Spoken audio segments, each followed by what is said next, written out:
हाय, नमस्कार। कैसे हैं आप लोग? मैं भी दोस्तों आजकल थोड़ा छुट्टी के मूड में हूँ, तो अभी बीच पे से घूम के आया था, तो मैंने कहा भाई एक बार मार्केट पर भी देख लिया जाए, चर्चा कर ली जाए क्या सिनेरियो चल रहा है मार्केट में। शुक्रवार वाले दिन एक गैप अप ओपन हुआ। बृहस्पतिवार वाले दिन आपको पता है कि it was like may ham in the market, बुरी तरह से पिटाई हुई मार्केट में। 50 में से सिर्फ एक स्टॉक ऐसा था ओ जो ग्रीन में क्लोज हुआ था, बाकी 49 स्टॉक्स वर इन डीप डीप डीप रेड। शुक्रवार को यही उम्मीद थी कि भाई कुछ पॉजिटिव होगा। पॉजिटिव तो क्या कहूँगा, बस मतलब ये है कि 100 पॉइंट ऊपर गैप अप ओपन हो गया। लेकिन क्या उससे कोई फ़र्क पड़ गया? किसी इन्वेस्टर को फ़र्क पड़ गया क्या? जैसे जो लॉन्ग टर्म इन्वेस्टर्स बैठे हैं, उनके जिनके पोर्टफोलियोज लाल हैं, उनको फ़र्क पड़ गया? नहीं पड़ा। आप 23,100 के आसपास ओपन हुए, 23,300 345 तक जाके आए। वही 23,300, कल भी हमने यही बात की थी बृहस्पतिवार वाले दिन भी कि भाई 23,300 अब हमारे लिए बड़ा रेजिस्टेंस है। 23,300 ही नहीं, 23,345 तक जाके आए, और उसके बाद आपको फिर वहीं ढाक के तीन पात 100 पॉइंट्स प्लस में जहाँ ओपन हुए थे उसके पास ही क्लोज होते हुए दिख गए शुक्रवार को। तो सिचुएशन है क्या? देखिए, सिचुएशन सबसे पहले तो आप लोग ये समझ जाइए कि जब तक क्रूड ऑयल और एलएनजी शांत नहीं होता तब तक ये चलता रहेगा। एलएनजी जो है वो बहुत ज़्यादा क्रूशियल चीज़ है, उसको ये मत मानिए कि ऐसा ही है। एलएनजी बहुत क्रूशियल है, और कतर का जो जहाँ पे जो उनकी फैसिलिटी थी जिसको बिल्कुल ख़त्म कर दिया है ईरान ने, उसको ठीक होने में कम से कम 3 से 5 साल लगेंगे। मैं नहीं कह रहा, स्पेशलिस्ट्स कह रहे हैं, और जो खुद कतर के जो मंत्री हैं वो कह रहे हैं कि 3 to 5 years एट लीस्ट लगेंगे। उससे इम्पैक्ट जो है वो बहुत बुरा इम्पैक्ट जो है रेस्टोरेंट्स में ऑलरेडी देख ही रहा हूँ। मैं जहाँ पे आजकल घूमने आया हूँ, यहाँ पर भी कई रेस्टोरेंट से बात करते हैं तो कहते हैं सर आजकल हम वो इलेक्ट्रिक चूल्हा जो है, इलेक्ट्रिक इग्निशन क्या कहते हैं उसको, जो वो वाला जला रहे हैं, induction not ignition sorry, electric induction चूल्हा जला रहे हैं। तो अब वो वाली कहते हैं या तो फिर हमको तंदूर वगैरह चलाना पड़ता है, बट गैस वाली चीज़ अभी थोड़ी सी दिक्कत है। सिमिलरली अगर आप देखोगे जैसे साउथ कोरिया है, वहाँ पे हीलियम का बड़ा, चिप्स वगैरह बनती हैं वहाँ हीलियम का बड़ा यूज़ होता है, उन पे भी इसका इम्पैक्ट आएगा। चलो एक बार देख लेते हैं कि शुक्रवार को मार्केट में क्या हुआ, क्या स्थितियाँ थी, तो उसके बाद आगे बढ़ते हैं और देखने की कोशिश करेंगे कि किस तरह से आगे चल सकता है मार्केट। ये आपके सामने मैंने ओपन कर दिया है निफ्टी 50 का चार्ट। गैप अप ओपन जैसा मैंने आपको बताया हुए, बिल्कुल हुए, लेकिन आप देखिए जहां हम गैप अप ओपन हुए थे उसके आसपास ही जाके क्लोज हो गए। हम 23,100 के ऊपर ओपन हुए थे, 23,110 के आसपास ओपन हुए और उसके आसपास ही क्लोज हो गए। पिछले दिन से ज़रूर हम 112 पॉइंट आधा परसेंट ऊपर क्लोज हुए हैं, बट इफ़ यू सी हमने क्या बात की थी, 23,203 के ऊपर ही अपसाइड के बारे में सोचेंगे तो पहले 5 मिनट में ही इसने 23,200 पार कर दिया, 203 के पार कर दिया, और उसके बाद हमारे लेवल थे 268, वो भी पहले 5 मिनट में आ गया। रादर नेक्स्ट 15 मिनट्स में, मतलब पहले 15 से 20 मिनट में ही, 20 मिनट में, पहले 20 मिनट में ही हमारा 23,315 वाला लेवल भी आ गया। खेला हो गया जी। उसके बाद फिर हमको किसी डिप की वेट करनी है तो भाई कर ली, 23,200 203 देख लो क्या बन गया उसका। 23,200 203 ने सपोर्ट लेना शुरू कर दिया, सपोर्ट लेके फिर से 268 345 तक जाके आया साहब फिर तो ऊपर, और वहाँ से 3 ब्लैक क्रॉस पैटर्न बना। अब ये चीज़ नोट कीजिए कि एक बार भी कहीं 3 ब्लैक क्रॉस पैटर्न नहीं बना ओपनिंग के बाद। पहला 3 ब्लैक क्रॉस पैटर्न कहाँ बना, वही 11:15 11:30 के करीब बना 5 मिनट के चार्ट पे। 3 ब्लैक क्रोज ने कहा कि चल भाई मैं तो अब नीचे की ओर इसको खींचने को तैयार बैठा हूँ, और आप लोगों ने देख लिया कि भाई 12:30 के करीब हमको नीचे लगभग लगभग 23,110 115 आता हुआ दिख गया। अगेन वहाँ पर एक हैमर टाइप कैंडल बनी, हैमर एक्टिवेट हुआ, फिर से 23,268 270 को स्ट्राइक करते रहे, उसको रेजिस्टेंस बन गया। अब वही रेजिस्टेंस बना, 23,200 ने सपोर्ट लेने की कोशिश की, लेकिन एंड में जाके क्या हुआ वो आपके सामने है। 23,114 पर हो गई इसकी क्लोजिंग 23,114 पे। अब अगर शुक्रवार को देखें तो 36 एडवांसेस में और 14 डिक्लाइंस में हैं। 36 एडवांसेस में होने के बावजूद भी हमारी कोई मार्केट ऊपर नहीं टिक पाई, क्योंकि वो जो 14 स्टॉक्स हैं जब आप उन पे देखते हो तो इंडेक्स को कौन नीचे को लेके जा रहा है। सबसे बड़ा HDFC बैंक जो है 2.25% आज भी पिटा है, शुक्रवार वाले दिन भी पिटा है।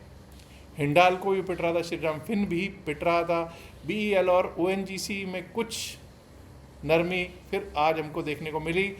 बृहस्पतिवार को 1.5% प्लस में था और शुक्रवार को ये 1.32% डाउन में दिखाई पड़ रहा है। अब अगर अपवर्ड की बात करें तो दोस्तों रिलायंस जैसा स्टॉक, इन्फोसिस जैसा स्टॉक, भारती एयरटेल, TCS, ये टाटा स्टील, ये सारे के सारे जो ऊपर को लेके जाने वाले स्टॉक्स हैं ये हैवी वेट्स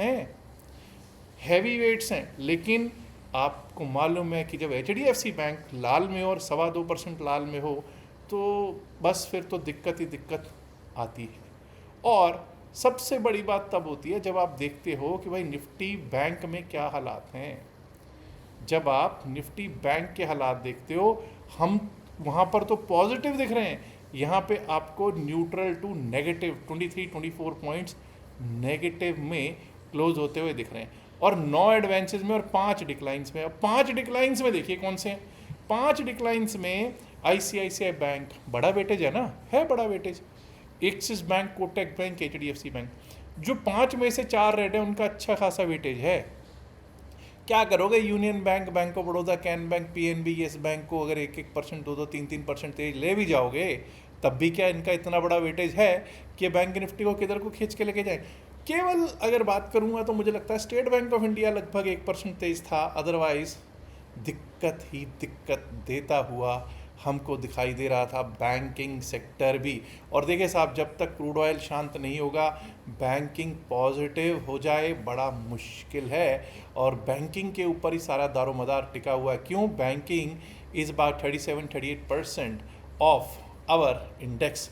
बैंक निफ्टी पर जब हम चार्ट देखते हैं तो बैंक निफ्टी का चार्ट ये रहा साहब आपके सामने। जो हुआ वो पहले 15 से 20 मिनट में हो गया, चेक कीजिए साहब।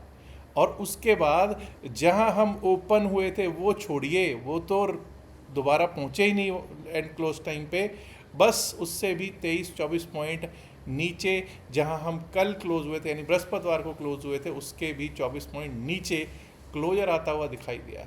निफ्टी 50 तो 0.5% प्लस में है, लेकिन इसमें इसका क्या रोल है भाई?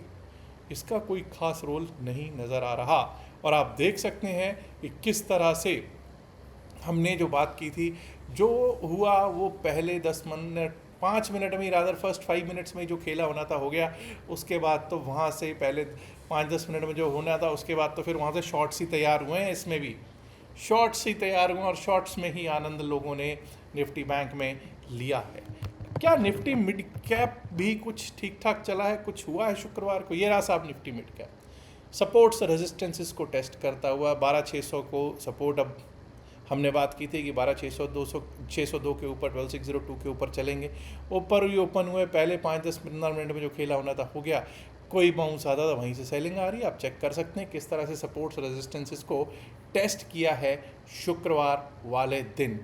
अगर बात करूं BSE सेंसेक्स की तो ये कौन सा अलग था। सेंसेक्स 350 पॉइंट लगभग 0.5% तेज जरूर क्लोज हो रहा है, बट खेला तो पहले 5 मिनट में ही हो गया। 5 मिनट में ही अपसाइड का एक रुख दे दिया, उसके बाद बोला कि शांति रखो भाई, किसी को कुछ नहीं मिलेगा, जो भी बाउंस आएगा वहीं से बिकवाली आएगी, और वैसा ही यहाँ पर हमको देखने को प्राप्त हो गया। फिर निफ्टी पर भी देख लेते हैं। निफ्टी फाइनेंशियल सर्विसेज, ये लीजिए साहब, 170-171 पॉइंट नीचे, वही कोई श्रीराम फिन, कोई बैंक, कोई फाइनेंस, बजाज फाइनेंस, कोई बजाज फिनसर्व। हालात देख लो साहब, सबसे ज़्यादा पिटने वाला यही इंडेक्स लग रहा है भाई। 0.68% माइनस में क्लोजिंग देता हुआ दिखाई पड़ रहा है। अब ज़रा एक चीज़ देखते हैं, निफ्टी 50 पर चलते हैं, क्योंकि वीकली हम लोग बात कर रहे हैं तो ज़रूरी है कि हम एनालाइज करें, तो वीकली उस पर एनालाइज करें, 1 डे के चार्ट में एनालाइज करें। 1 डे के चार्ट पे अगर हम देखते हैं, डेली चार्ट पे अगर हम देखें तो भाई ऐसा लग रहा है कोई रिवर्सल की कैंडल, हाँ भाई एक डोजी टाइप कैंडल तो बनती हुई दिखाई दे रही है, एक डोजी टाइप कैंडल तो बनती हुई दिखाई दे रही है, कोई शक नहीं। But my dear friends, what is the situation भाई? 200 डेमा छोड़िए, 200 डेमा से तो लगभग हम 1900 पॉइंट नीचे हैं, 1900 पॉइंट्स नीचे। कुछ लोग कहेंगे नहीं साहब 200 डेमा को क्रॉसओवर मिल गया होगा। नहीं, 100 का क्रॉसओवर नहीं मिला, लेकिन 50 डेमा ने आपका 100 200 दोनों को क्रॉसओवर दे दिया है। और तो और 9 डेमा और 20 डेमा ने भी क्रॉसओवर्स दे दिए हैं। और आप चेक कर सकते हैं 9 डेमा का बैंड सबसे नीचे है, यानी कि वीकनेस वीकनेस वीकनेस की पराकाष्ठा जिसको कहते हैं ना, the Heights of weakness market में चली आ रही है। एंड इस समय हमारे लिए 9 डेमा अब हमारे लिए सबसे बड़ा रेजिस्टेंस बना हुआ है। कोई बाउंस, एक सेल की अपॉर्चुनिटी आप चेक कर सकते हैं। जैसे जैसे कोई बाउंस आया, ये देखिए 3 दिन बाउंस आया और वहीं से जिसने शॉर्ट किया होगा आनंद लिया होगा। कोई भी बाउंस एक सेल की अपॉर्चुनिटी बना हुआ है। डेली चार्ट तो चलिए छोड़िए, एक कर वीकली चार्ट पे भी चलते हैं। तो वीकली चार्ट पे भी हमको देखने को क्या मिलता है भाई? 9 हफ्ते वाला जो बैंड है उसने 20 हफ्ते वाले बैंड को, 20 वीक्स को और 50 वीक्स को क्रॉसओवर दे दिया है। मैंने ऐसी स्थितियां, मतलब कि 100 वीक एक्सपोनेंशियल मूविंग एवरेज भी अब टूट चुका हो, 100 वीक्स एक्सपोनेंशियल मूविंग एवरेज टूट चुका हो, और एक हफ्ता नहीं 2 हफ्ते लगातार 100 वीक एक्सपोनेंशियल मूविंग एवरेज टूटा हो, मैंने बहुत समय से कब देखा था, अभी मैं आपके सामने चार्ट पे रखूँगा। अब आप कुछ लोग कहेंगे सर अप्रैल 2025 में देखा था। साहब अप्रैल 2025 में क्या हुआ उस पर ध्यान दीजिए। बहुत बड़ा गैप डाउन हुआ था, अचानक से कोई बड़ी न्यूज़ थी और वहीं से आपको नीचे नहीं क्लोज हुआ, आपके ऊपर ही ऊपर क्लोज किए हैं और उसके ऊपर ही ऊपर आया है। चेक कर लीजिए। अगर हम देखें तो भाई 100 वीक एक्सपोनेंशियल मूविंग कब एवरेज टूटा?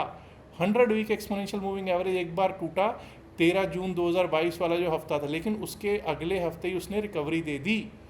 बट यहाँ पर 2 लगातार कैंडल्स, 2 हफ्ते लगातार 100 वीक के नीचे नहीं रहे थे। अब हम निफ्टी 50 में लगातार 2 हफ्ते 100 वीक्स के बहुत नीचे, नीचे नहीं बहुत नीचे स्थित हैं। वीकनेस कैसे बनी हुई है वो आप देख सकते हैं। इससे पहले ये कब देखा गया? इससे पहले ऐसी स्थितियां हमको 2020 में, 2020 में जब कोविड-19 का पीरियड था तब देखने को मिली। यानी कोविड के समय वाली स्थितियां इस समय चलती हुई मार्केट में दिखा रही हैं। तो अब आगे क्या, यहाँ से क्या स्थितियाँ, आगे की स्थितियाँ भाई ये हैं कि कोई भी बाउंस एक सेल की अपॉर्चुनिटी के तौर पे इस्तेमाल हो रहा है। और मुझे लगता है कि जब तक ये शांत नहीं होता ईरान, इजराइल, यूएस, तब तक ऐसा चलता रहेगा। आपको क्या लगता है, आपका क्या विचार है इस पर ज़रूर बताइएगा। और मैं कल कोशिश करूँगा, I am not sure that कल लेवल दे पाऊँगा इस वीकेंड पे या नहीं दे पाऊँगा। जैसे भी हुआ आप लोगों को मंडे से पहले लेवल देने की कोशिश तो एक बार ज़रूर करूँगा। दोस्तों 27 तारीख से 27 मार्च से 3 दिन का बैच भी स्टार्ट हो रहा है क्रिप्टो करेंसी का। फ्री है जी, किसी को लगे कि पेड बैच है, नहीं, फ्री बैच है, कोई चार्ज नहीं है, ठीक है ना। उसका लिंक आपको मिल जाएगा, बट उसके लिए एक ही कंडीशन है, फ्री है, एक ही कंडीशन है, आपका अकाउंट हमारे लिंक से अकाउंट ओपन होना ज़रूरी है। और डेल्टा एक्सचेंज का QR कोड आपको दिखाई पड़ रहा होगा स्क्रीन पे, और एक तरफ डेल्टा एक्सचेंज का दिख रहा है और एक और QR कोड दिख रहा होगा आपको स्क्रीन पे, वो है टेलीग्राम चैनल का। अगर आप हमारे टेलीग्राम चैनल से जुड़ना चाहते हैं तो आप टेलीग्राम चैनल से इस स्कैन कर लीजिएगा इस QR कोड को, टेलीग्राम चैनल से भी जुड़ सकते हैं और डेल्टा एक्सचेंज से जुड़ सकते हैं इस QR कोड से। डेल्टा एक्सचेंज में अकाउंट खुलवाने के बाद स्क्रीनशॉट जरूर डाल दीजिएगा। नीचे आपको पट्टी पे एक स्क्रॉल पे नंबर आ रहा होगा, उस पर व्हाट्सएप कर दीजिएगा ताकि आपको रजिस्टर कर लिया जाए, आपका नाम ऐड कर लिया जाए 3 डेज़ के बैच में। याद रखिएगा जो भी बातचीत वीडियो में की गई है सिर्फ और सिर्फ एकेडमिक पर्पज से की गई, इसका बाय सेल की सलाह से कोई लेना देना नहीं है। बाय सेल की सलाह के लिए आप अपने फाइनेंशियल एडवाइजर से बात कीजिएगा। उम्मीद करता हूँ वीडियो को ऑलरेडी आप लाइक कर चुके होंगे, नहीं किया तो लाइक कीजिएगा, शेयर कीजिएगा इस वीडियो को अपने दोस्तों के साथ ज़्यादा से ज़्यादा संख्या में। एंड माय डियर फ्रेंड्स, अगर आपने अभी तक जसीरक चैनल को सब्सक्राइब नहीं किया, देर किस बात की, सब्सक्राइब करना तो बनता है ना दोस्तों। शुक्रिया, नमस्कार, धन्यवाद, have a great weekend, good luck, bye bye.